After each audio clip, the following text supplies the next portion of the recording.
సుధా కిచెన్కి స్వాగతం. ఈరోజు పచ్చి మామిడికాయతో చారు చేసుకున్నామండి, రసం చేసుకున్నాము. చాలా బాగుందండి, ఎమ్మీగా. అన్ని వేళల్లోని మామిడికాయలు అయితే దొరకవండి, సీజన్ బట్టి దొరుకుతాయి. కాబట్టి మీరు మార్కెట్కి వెళ్ళేటప్పుడు మామిడికాయ స్పెషల్గా తెచ్చుకొని ఇలాగా రసంలాగా చారులాగా చేసుకొని తినండి. చింతపండుని టమాటా ఎప్పుడు కాకుండా ఎనీ టైం తింటాం కదండి, సంవత్సరం పొడుగు తింటాము చింతపండు.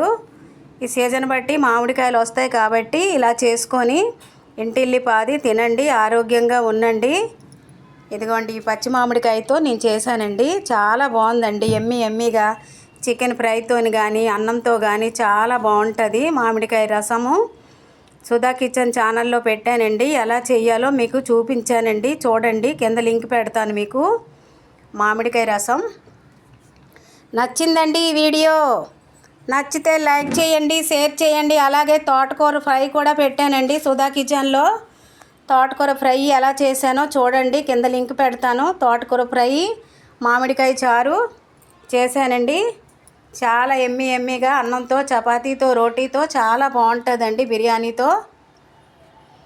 వీడియో నచ్చిందండి. వీడియో నచ్చితే లైక్ చేయండి, షేర్ చేయండి అందరికీ. మరొక వీడియోలతో మళ్ళీ చూస్తుండండి. మరొక వీడియోతో కలుస్తాను. బాయ్. Thank you.